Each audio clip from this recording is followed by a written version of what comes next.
Welcome to World Affairs Today, brought to you by the World Affairs Council, Washington, D.C., a leading forum for global education and international affairs.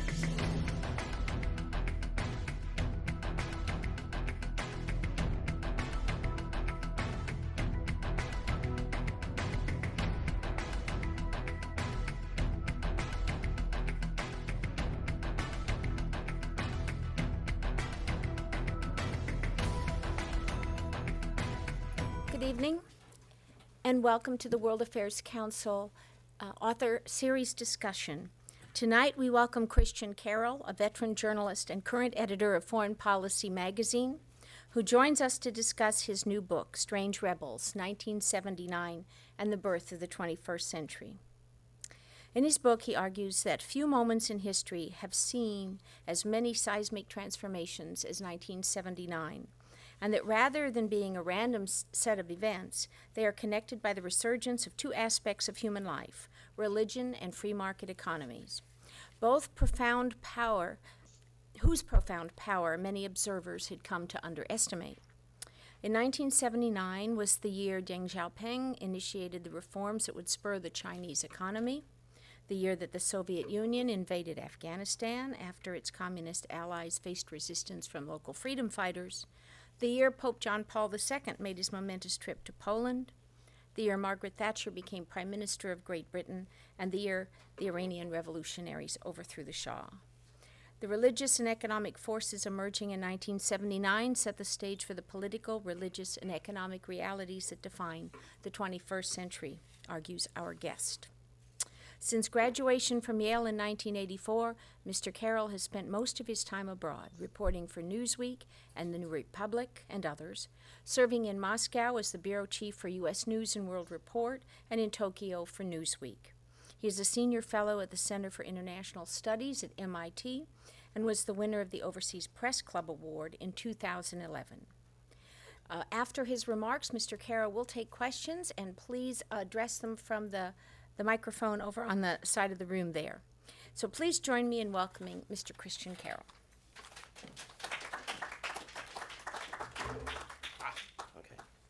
So first we're going to play this brief trailer about the book, and let's see how well it works. It wasn't actually that long ago. A lot of us who are around now lived through these events. We didn't necessarily understand what we were seeing on our TV sets. We didn't understand how the things that happened would continue to define the world we live in today. If you want to understand the 21st century, you have to understand what happened at the end of the 1970s.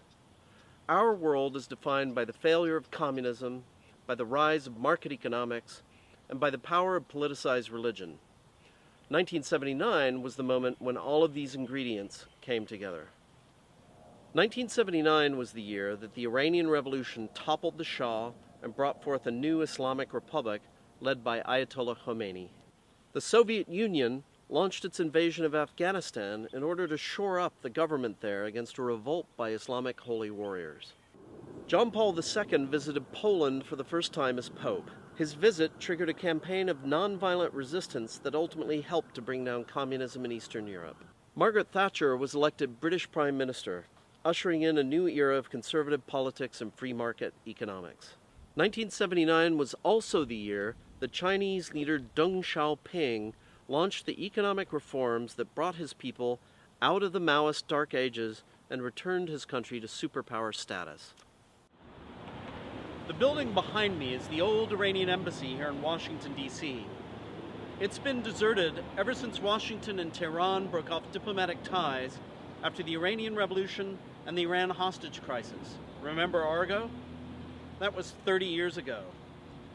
Today, the building still stands, waiting. Today, Iran remains under the control of the people who led its revolution. But that's far from the only legacy of 1979 that continues to shape our world. Today's capitalist China is light years away from the society that confronted Deng when he became leader.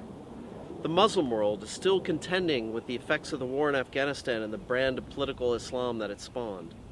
Communism is dead. Markets reign. If you want to understand where this world came from, there's one year you need to know about.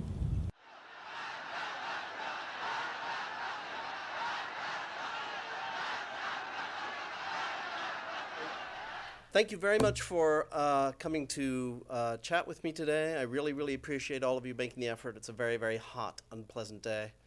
And I know how much that sometimes requires of us. And I really appreciate that you took the trouble. So, this is my book. It's called Strange Rebels. It's kind of an odd title. And I generally like to kick things off by talking a little bit about what I mean with the title. Now, how did I get the idea of writing about this particular year? Well, actually, this book has its genesis in a moment in my reporting career. Not long after 9/11, I was sent off to Afghanistan by my editors at Newsweek. I arrived there a few weeks after the attacks on the Twin Trade Towers, and then a few weeks after that, I was in Kabul, which was the city I was visiting for the first time. And while I was in Kabul, a number of interesting things happened. You know, it had just been liberated from the Taliban. And so, for example, they were reopening the U.S. Embassy, which had essentially been lying in a sort of state of suspended animation for the past 25 years. And the Marine guards who opened up the embassy went into the basement and they found 25-year-old cans of beer, which of course they promptly drank, and, you know, Billy Joel records with, you know, turntables to play the vinyl records and so on and so forth. And when you wandered around Kabul in the winter of 2002, if you got into a car, it was very likely an American car from the 1970s. We lived in a house that had been built in the 1970s. It had sort of shag carpeting and these tubular aluminum light fixtures. 70s. All the buildings, all the government buildings were these sort of brutalist concrete buildings, very 70s style, Soviet style. And so the more that I traveled around Kabul, the more I realized, wait a minute, there was something going on here in the 70s, and then it all stopped, right? What happened? And of course, I knew about the Soviet invasion, but it's one thing to hear about that in the abstract, and then find yourself in a society that was actually in motion in the 1960s and 70s, where a lot of interesting developments were occurring, and then suddenly that society quite clearly hit a brick wall and, if anything, started heading in a reverse direction. So my first visit to Afghanistan got me thinking about this period, and, you know, guess where I ended up after that? It was Iraq. And oddly enough, in Iraq, 2003, you find yourself thinking about the same things. Big American cars on the streets, lots of buildings that were built in the 1970s. What happened in 1979? Saddam Hussein came to power. So again, this society that was modernizing, however fitfully some things were going on there, very interesting things. 1979, Saddam Hussein becomes president. What happens after that? War with Iran that goes on for 8 years, then the first Gulf War with the United States, sanctions. You know the rest of the story. So this whole, and I forgot to mention that the house we were living in Iraq was also very much a 1970s house with shag carpeting and, you know, old stereo system. So it was a very odd sense of deja vu. So this experience that I had as a reporter actually got me started thinking about the history of the 1970s, the end of the 1970s. And when I was subsequently transferred by my editors to Japan, that confronted me with the East Asian development model. You can't be in Japan now without reporting on Korea, and you can't be in Japan now without reporting on China. So suddenly I found myself confronting this very interesting part of the world I hadn't known about before. And after that, I ended up doing a stint in Hong Kong, which also confronted me with the 1979 experience for reasons that we'll talk about. So that's how I got onto this subject, right? I realized that there was a very interesting confluence of historical events. I've already mentioned the Soviet invasion of Afghanistan in 1979. There was, of course, as we saw in the film, there was, of course, the revolution in Iran. I am an Eastern Europe specialist by sort of training and predilection. So I realized that actually the Pope's visit to Poland, his Polish homeland, in the summer of 1979, right after he was elected Pope in the fall of 1978, was also a very interesting event. Margaret Thatcher I began to think about as well. She was elected in 1979, as we saw in the film.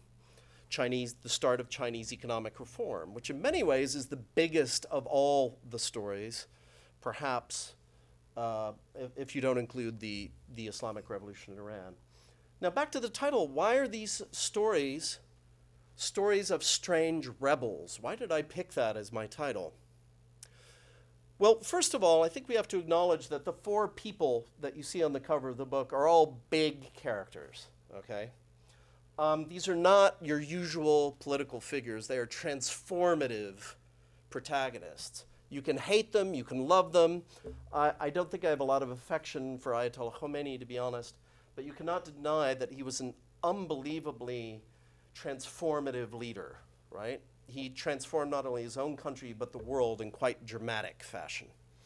John Paul II is really one of the most dramatic characters I think I've come across in my career as a journalist. An absolutely amazing person who lived under personally experienced both Nazism and Stalinism in the course of his life.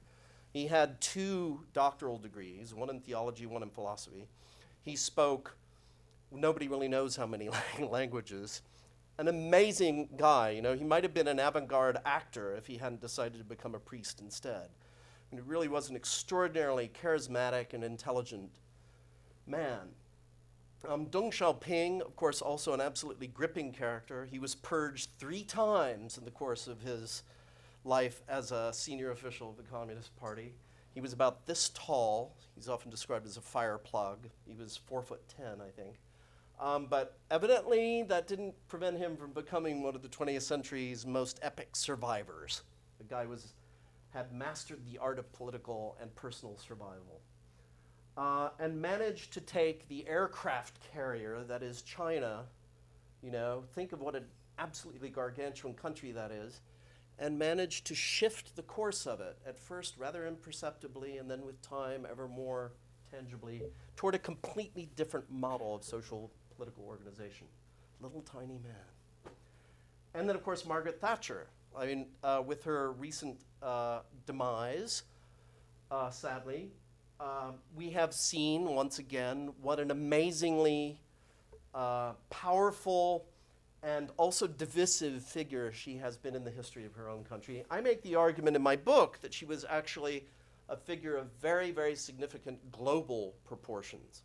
And I actually love to rib the British about this because they tend to obsess about her impact on Britain, and she's so British, and I think they tend to forget the effect to which she was in fact a global figure with an enormous global impact.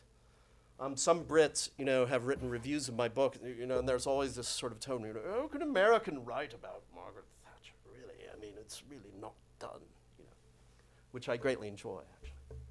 So those are my 4 main characters. We might have included the leaders of the Afghan Mujahideen, especially Ahmad Shah Massoud, who was killed by Al-Qaeda a few days before 9/11 because he was one of the great guerrilla military leaders of the 20th century, and he was opposed to Al-Qaeda, and they didn't want him around much longer.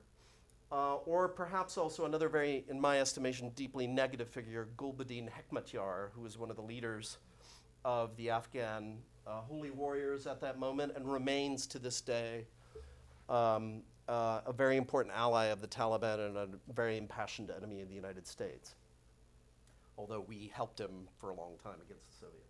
So those are my characters. I think we can all agree that these were profoundly transformative political figures, right? These were people who had an immense impact not only on their own countries, but on the whole global environment. So in that sense, I describe them as rebels. None of these people were really, shall we say, upholders of the established order. In their own way, in their own individual ways, they're all profound forces for change. But there is something very strange about this, which is why I've called them strange rebels. This is the strange part. And the strange part is that despite the fact that they are all such profound agents of change, they are also all conservative. The things that they do have a conservative vector to them. Now, what do I mean by conservative? Well, I mean I'm referring basically to the twin forces which you alluded to in your very fine introduction. Thank you again. The forces of markets and religion. So their challenge to the existing order came from these two directions. And it's important to realize, and it's very hard to do because these developments have become such a part of our own horizon of understanding in the present, that markets and religion were both factors that were largely discounted at the time. It's very easy to forget that in the 1930s and 40s, for example, there was an enormous anti-capitalist discourse, even in the capitalist West, and people were casting around for other models. You know, the Great Depression had discredited capitalism, and it seemed like such an inefficient model. Surely now, you know, central planning will show that it's much more efficient than this clumsy capitalist thing. And those ideas were actually very powerful among, you know, intellectuals, among very important decision makers in the developing world. These ideas endured well through the 60s and 70s in a whole bunch of different places. I'm not saying that was the only idea, of course it wasn't, but there was almost a consensus that you couldn't really do things without planning. You know, you couldn't leave things up to the market. You certainly couldn't leave the global economy up to the market. Who would possibly do such a thing? So markets. And the other issue was religion, right? If you were in Egypt or Iran in the 1960s, you know, you would have seen girls wearing mini skirts. You would have seen very few people, perhaps, walking around in veiled or in, you know, traditional Islamic clothing. You would have seen nightclubs. You would have seen all these, perhaps superficial indications of modernization, of westernization, right? Because in the 1960s and 70s, religion, you know, let me be kind of vulgar about it, wasn't cool, you know. The dominant ideas were nationalist ideas. They were socialist ideas. They were anti-colonial, anti-imperial ideas. And the model for modernization was very much a secular one, right? You didn't actually hear the word Islamist very much because it wasn't really a thing yet.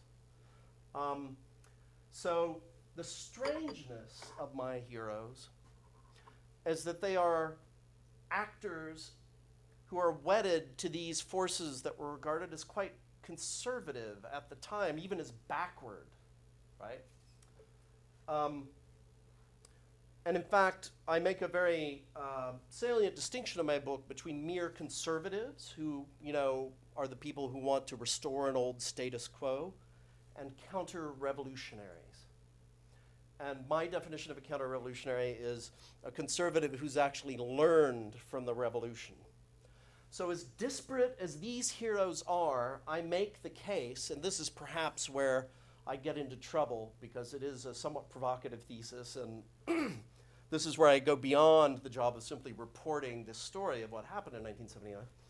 I make the cases that what unifies these incredibly disparate and very distinct stories is the counter-revolutionary aspect of all of them.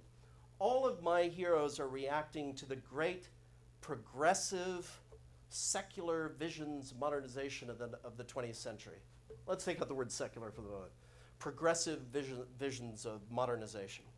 So what do I mean by that? Well, Deng Xiaoping was a Maoist. He had grown up in the shadow of Mao. He was very much one of Mao's men, but at a certain point, perhaps when he was himself being persecuted during the Cultural Revolution, he realized this is not working anymore. Before my country can be strong, it has to be rich. And Mao didn't think being rich was very important. In fact, he had great contempt for the idea. So Deng Xiaoping, although a devoted Maoist, realizes we need markets. My country needs to develop, it needs to get rich. And all I have to do is look over at Taiwan, Singapore, Japan, South Korea, Hong Kong, and look what those people are doing. In the 1970s, all of those countries were already well onto the trajectory of developing aggressive capitalist economies. And Deng Xiaoping very overtly learned from those countries' experience. So the strange part of his rebellion was the rebellion against his own master, Mao. One historian I quote in my book says that his market reforms amounted to the greatest counter-revolution in the history of the 20th century. Now, I kind of like What about Ayatollah Khomeini? What was he reacting against? Well, he was reacting against the Iranian opposition of the time, which was very much a Marxist opposition, dominated by the Marxists, dominated by secular progressives. The Shah wasn't actually that worried about people like Khomeini. He was worried about the Iranian Communist Party, the Tudeh, and their allies, which for a while, we tend to forget, was one of the most powerful communist parties in the world. And again, the Shah, being a modernizer himself, didn't really take all of these clerics that seriously, you know? People he called them the black reaction, right? Note the word reaction. The Shah thought he was a progressive too. Because he had this worry about communists, he instituted his own reform program called the White Revolution, which was designed to steal the thunder from the communists. And in fact, the Kennedy administration encouraged him very actively in doing this. And it had land reform, nationalization, women's rights, literacy campaigns. Actually, sounds like a good leftist program. It wasn't, because it was the Shah's program, but you can see that this was, that's how he was thinking. And the Ayatollah and his allies reacted against this very, very cleverly and strongly. A lot of the Ayatollah's colleagues ended up spending time in jail with Marxists, actually, under the Shah. And they had debates, and they talked about their respective positions. And the clerics, who were the allies of Ayatollah Khomeini, developed a very sophisticated discourse that incorporated, talk of anti-imperialism and anti-colonialism and all these things that were so, much part of the fashion of the 1970s. John Paul II was, of course, opposing Soviet communism, which was at the time enjoyed almost unchallenged hegemony in his home country. And he chose to do that through a campaign of kind of nonviolent cultural resistance. Very, very different tack from Khomeini's, but still one motivated very much by traditional religion and nationalism, kind of like Khomeini's in that respect.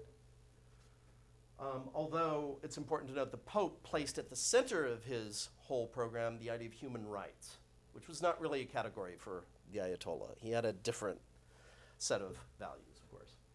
Margaret Thatcher, she was reacting against what was called the post-war consensus in Britain, which was something that started in 1945 when the Labour Party, Britain's social democratic party, won a landslide victory in the polls and implemented this very, very wide-ranging program of, a modern welfare state, the cradle-to-grave welfare state, state ownership of companies, very tight regulation of the economy, what we would now call a good social democratic reform package.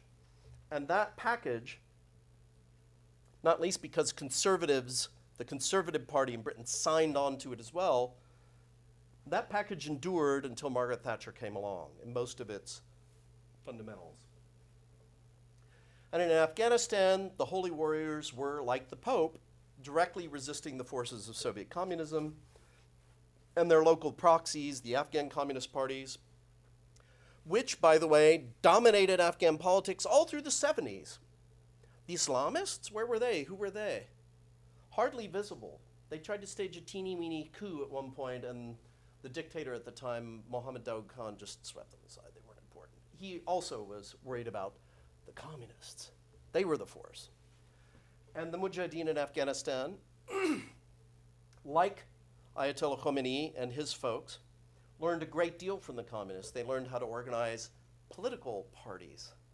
This was a new thing in the 70s, Islamic political parties. They learned how to agitate like Marxists. They learned how to organize guerrilla war like Marxists. They learned a lot. They learned a lot from the revolution. And that really is the story of my book.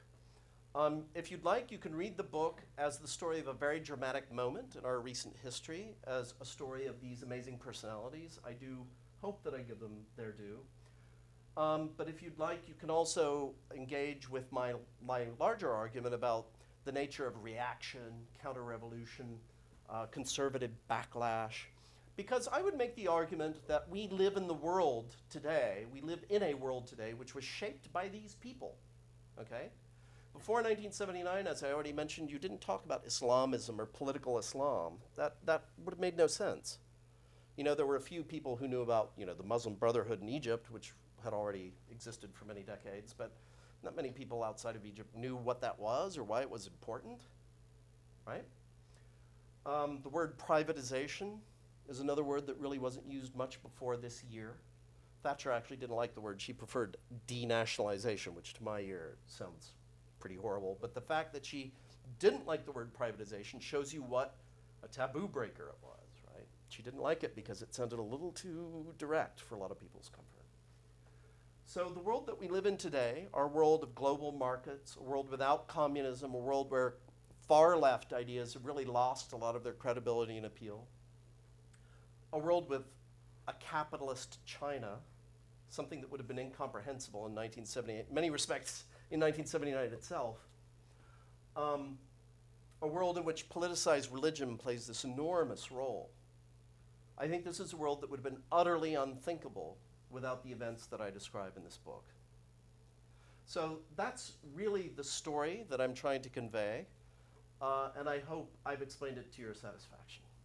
So I think that winds up, yeah, that's probably okay, right? Yeah, I think that winds up the thrust of my presentation on the book, and I would absolutely love to hear your questions. I welcome any thoughts or comments or arguments you might have.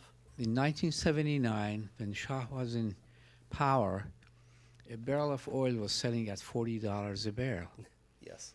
And when he went, after 2 years, barrel of oil was between $5 and $10.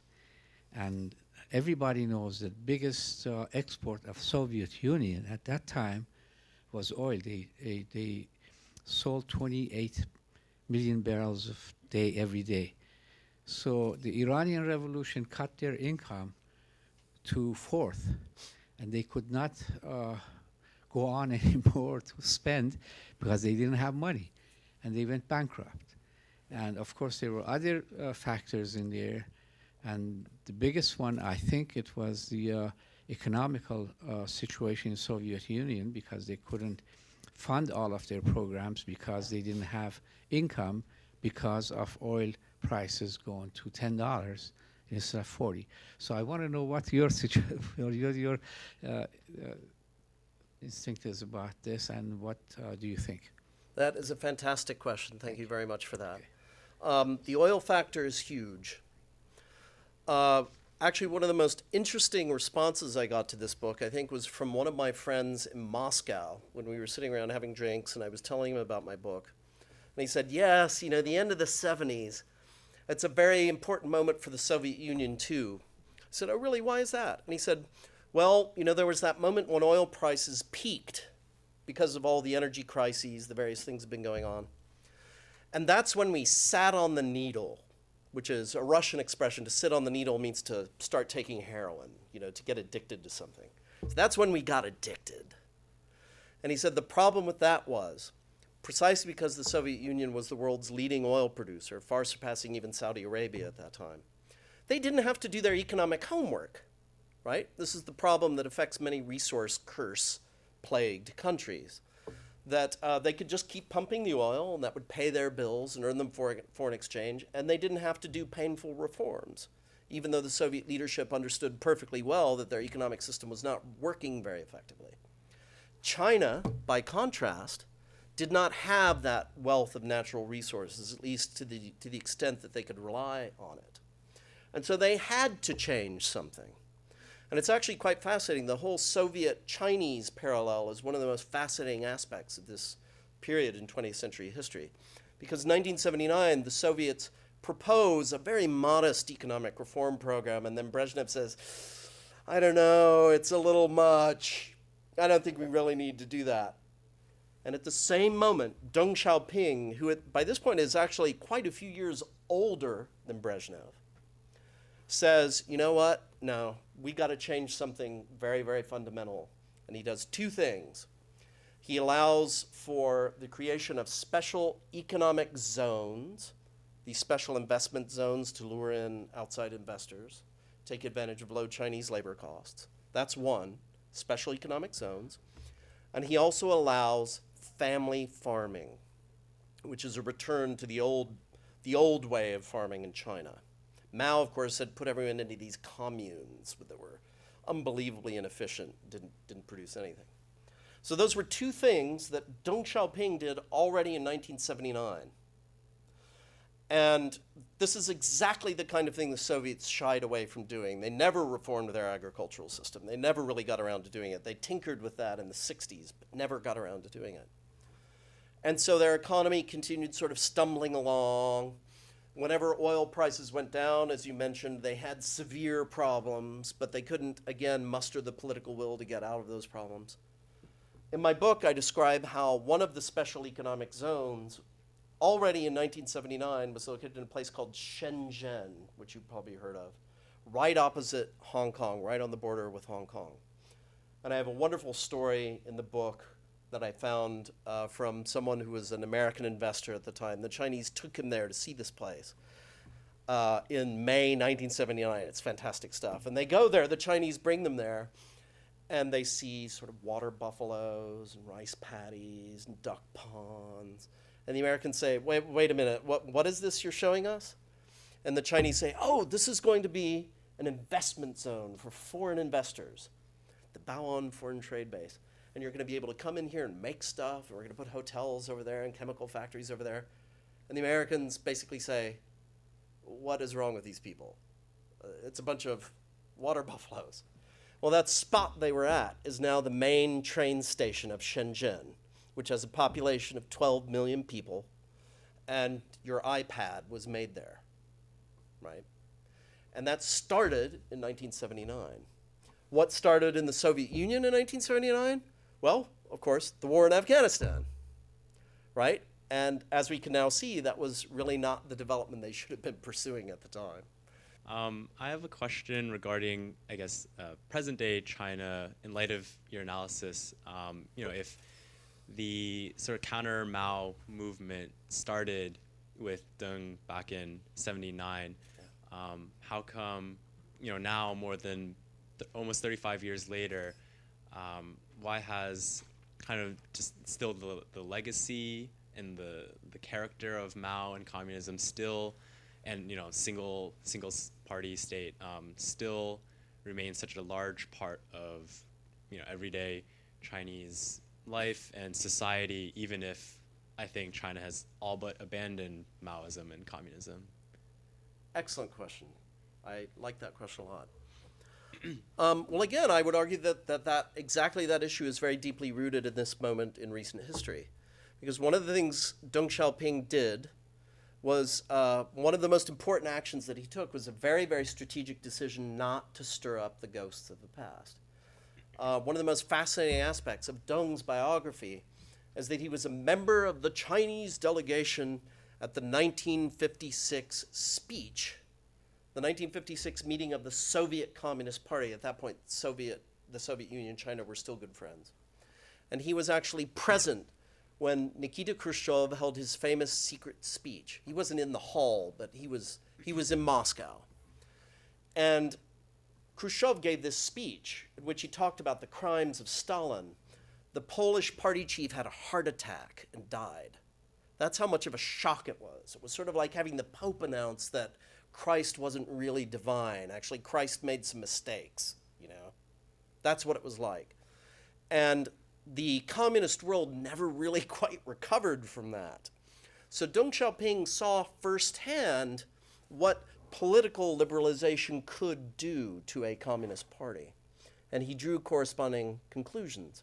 So when he was ready to implement his economic reform program, he also gave a very sophisticated analysis of Mao's shortcomings and virtues, and basically very deftly closed the whole discussion off and said, okay, this is what we're going to agree on. We're going to agree on a formula. Mao, 70% of what Mao, I think was 70% of what he did was right, 30% was not, and we're going to leave it at that.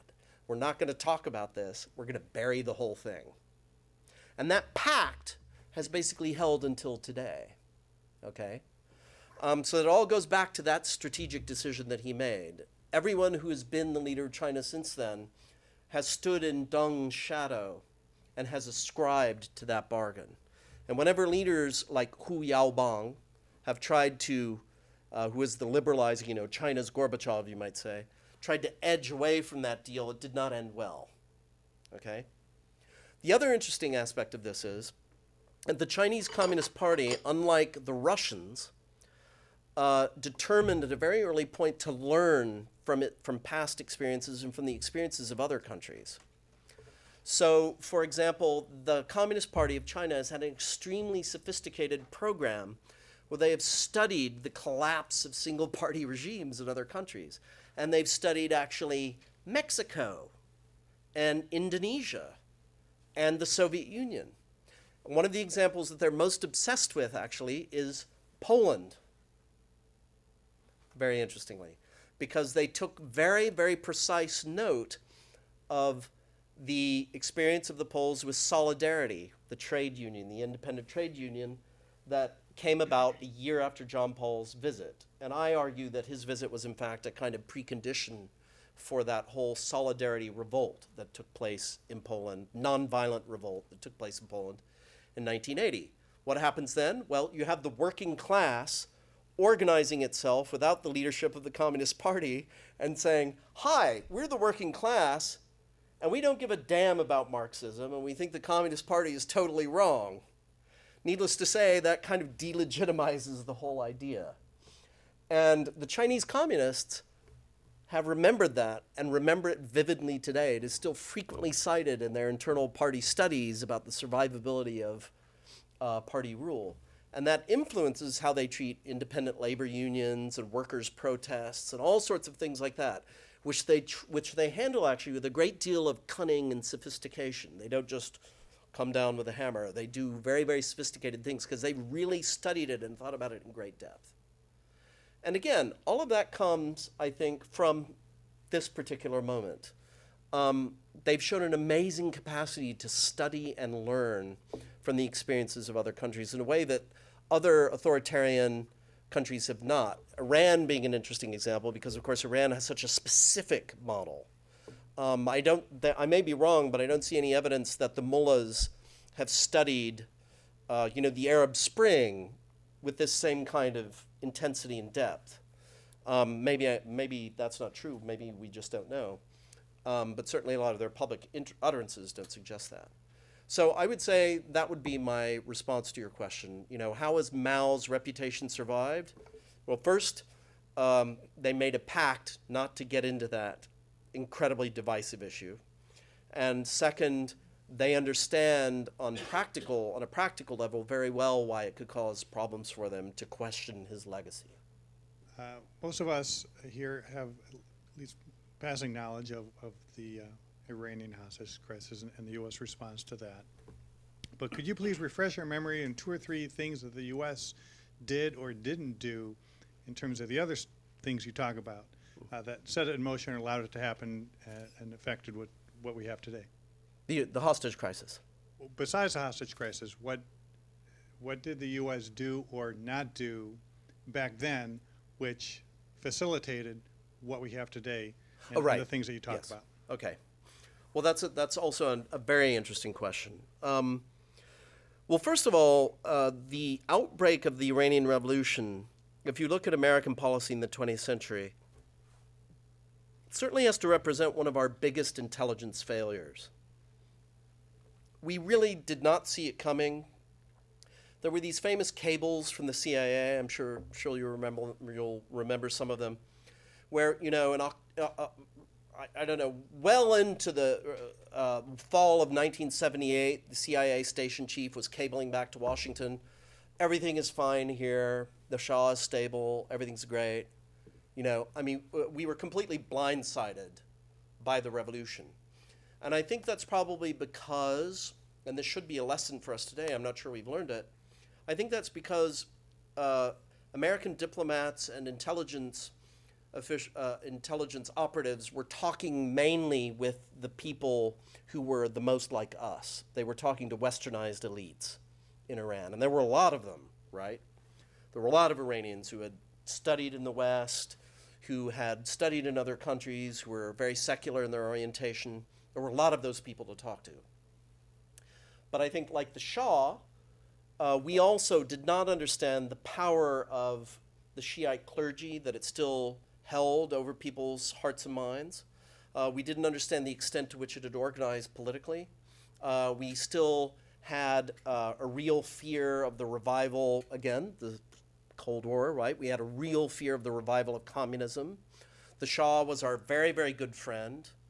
One of the things that people often forget is that one of the main assets we had in Iran at the time was a whole series of, remember the National Security Agency, the NSA? We've been hearing a lot about it lately. Well, at that time, one of the most important assets that the United States had in Iran was the whole string of NSA listening posts along the northern rim of Iran. And that was an enormous plus for us because we could listen in to all the Soviet communications. That was the closest point you could get to the Soviet Union really on land, listen in. And we were very obsessed with that particular interest in Iran. So I think there was a certain degree of myopia of well, whatever it was a massive, massive intelligence failures. I think all CIA studies, all historians have since concluded. I think we were talking mostly to the people we felt comfortable talking to. So that was one thing. There was a massive intelligence failure. And then there was also a failure to comprehend what the revolution was.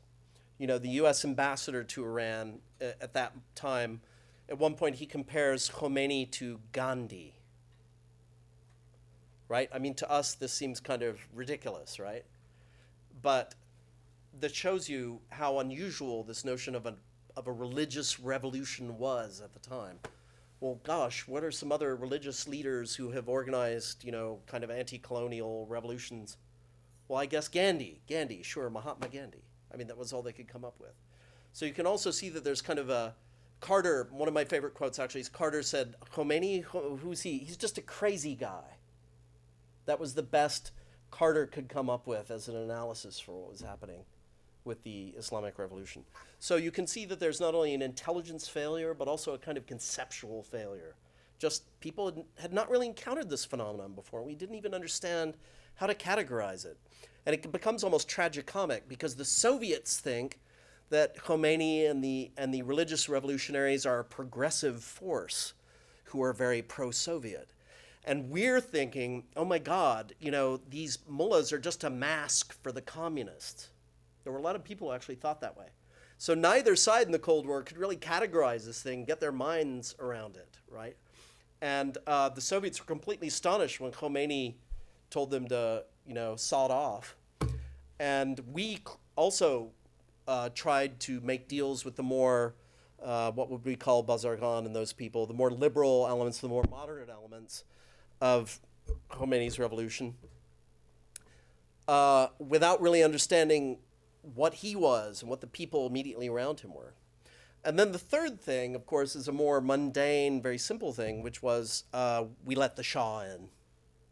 That triggered the hostage crisis. We let the Shah in for medical treatment because his family, he had cancer. His family was demanding that he be allowed into the country.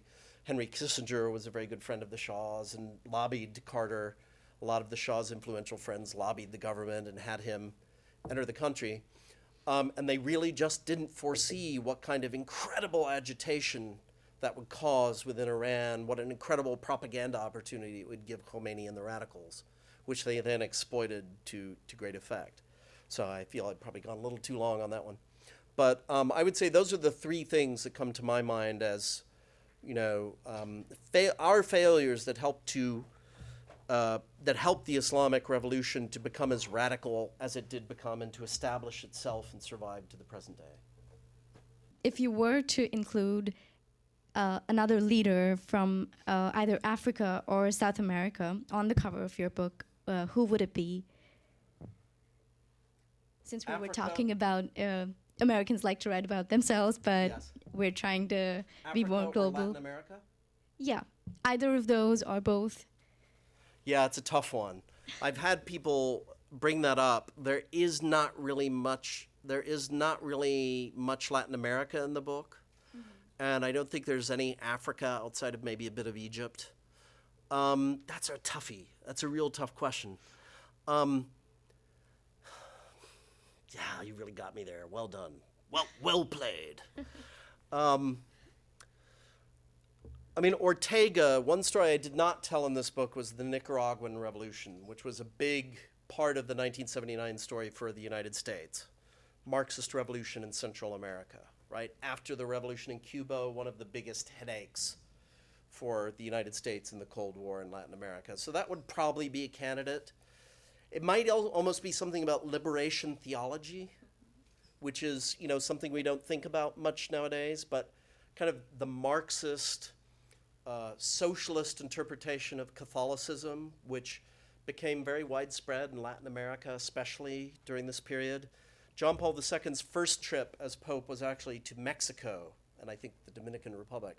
And he did that because A, he wanted to show solidarity with indigenous peoples in Latin America, an aspect of him that people have forgotten largely, but he also wanted to deliver some broadsides against liberation theology, because as a doctrinal conservative and pretty much an anti-communist, he was not very keen on that.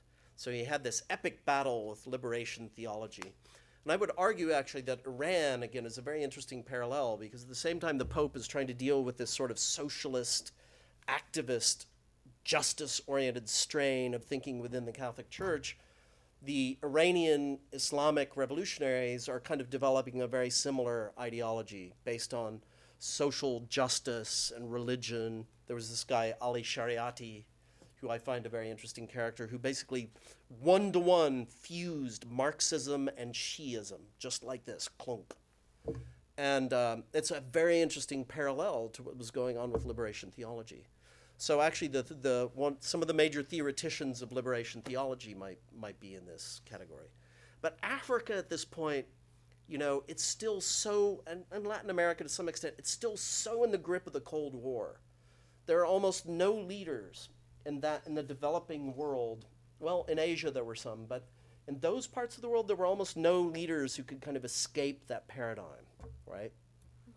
So they were all locked into it one way or the other, right? So it's kind of hard to find somebody. Latin America in the late 70s, early 80s was 80% under military governments. Exactly, supported by us. Absolutely. Yeah, that's kind of what I meant. And if you were opposed to those military governments, you were perhaps a peaceful socialist. There weren't many liberal, it was still very much in the sign of the Cold War. There weren't many kind of liberal free marketeers who were opposed to Pinochet. If you were opposed to Pinochet, then you were probably some kind of Marxist, right? Well, so Pinochet was a free marketeer. He was a free marketeer, exactly. So, this makes sense. But if you were like, what we would call today a classic, in the 19th century sense, a liberal, in all respects, that you might have favored his economic policies but hated his dictatorship, you'd probably be in the United States. I think those few people ended up here. There was in the late 60s, early 70s, a resurgence of leftist democratic movements in Latin America. The case of Chile with Sure. Allende. The case of the return of Perón to Argentina. But essentially, most of the political activities in Latin America were absolutely repressed by military governments. Absolutely. And it'll be another few years, well into the 80s or 90s before that all starts to... Well, it has quite a bit to do with Margaret Thatcher, because at least in the case of Argentina, it started with the Falkland Islands. Yes. Malvinas. The Malvinas, yes. Another interesting aspect of her legacy that people tend to forget, right? Very interesting aspect. She started the Falklands War. Well, she didn't start the Falklands War, but she responded to the Argentine invasion of the capture of those little islands. And by defeating the Argentinians, she also defeated the military dictator and made him look like an idiot. And that helped to discredit the whole idea of, these caudillos in Latin America. But that's another thing that somehow we don't really associate with her, although I think, people actually could.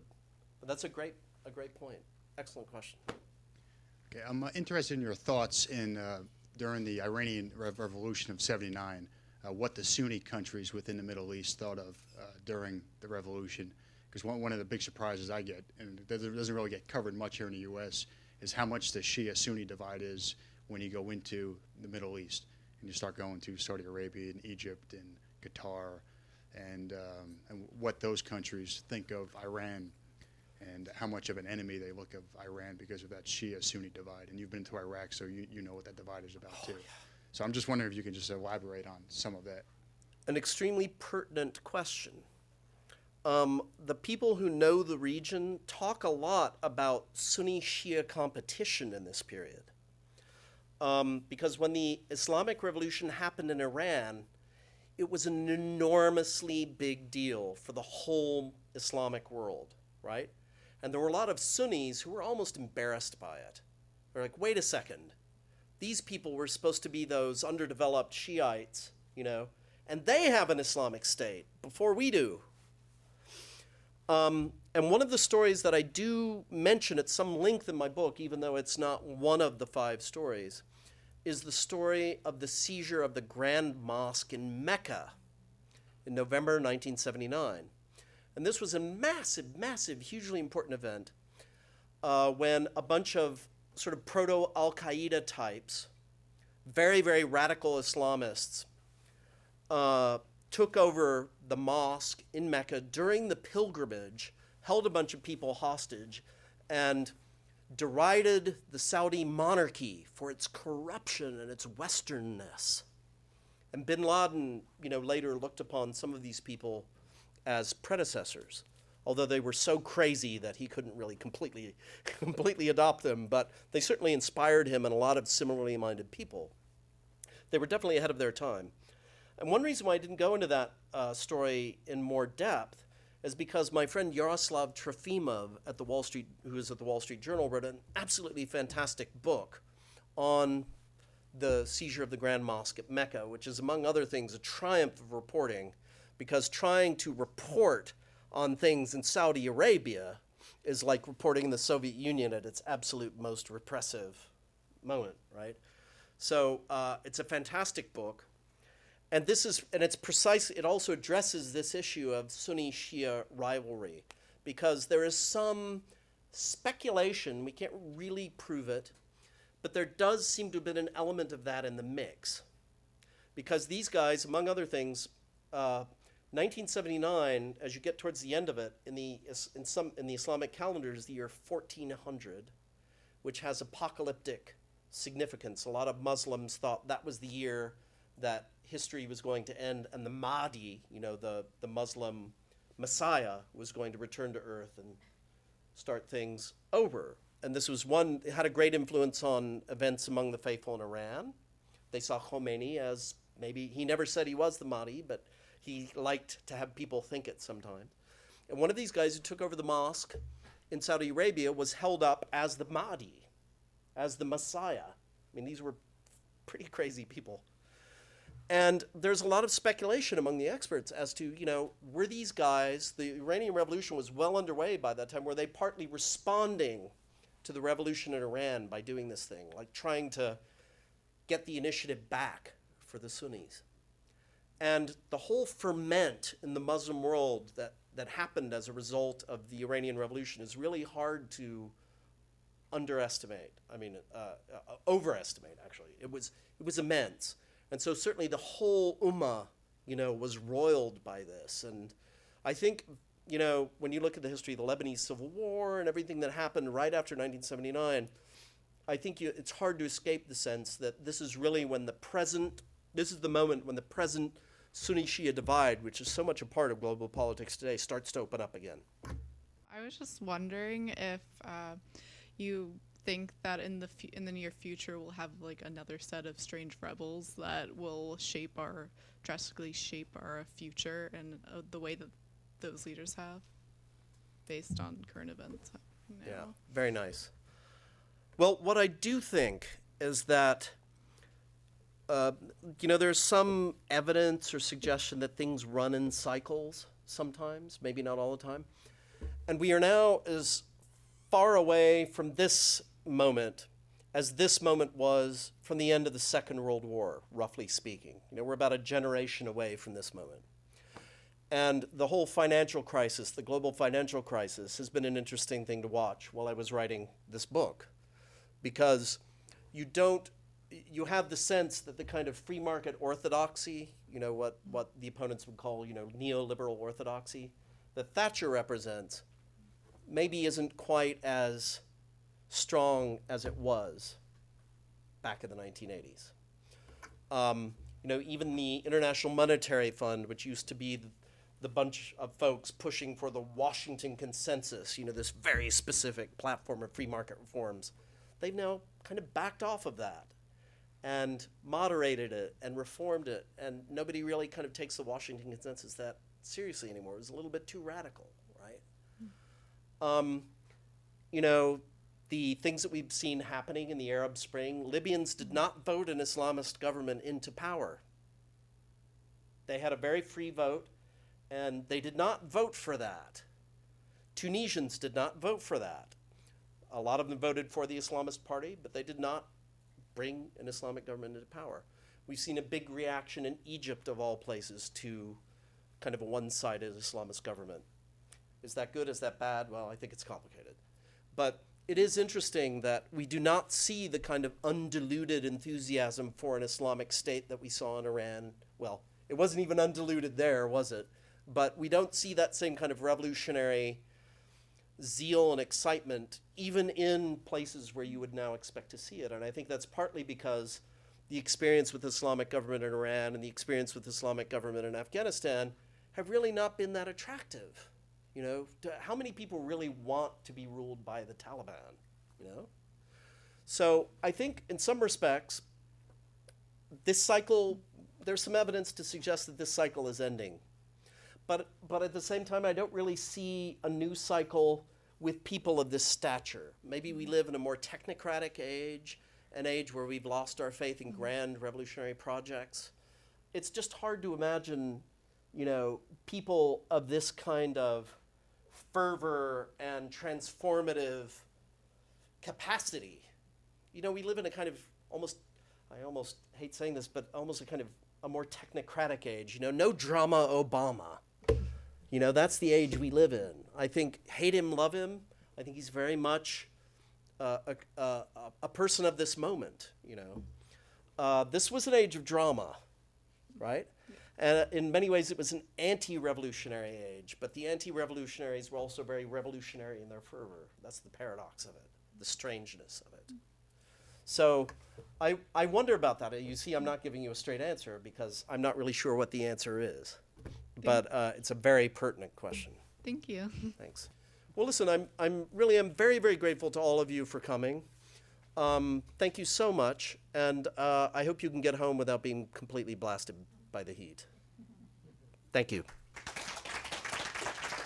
Thank you for joining us for World Affairs Today, a production of the World Affairs Council, Washington, D.C.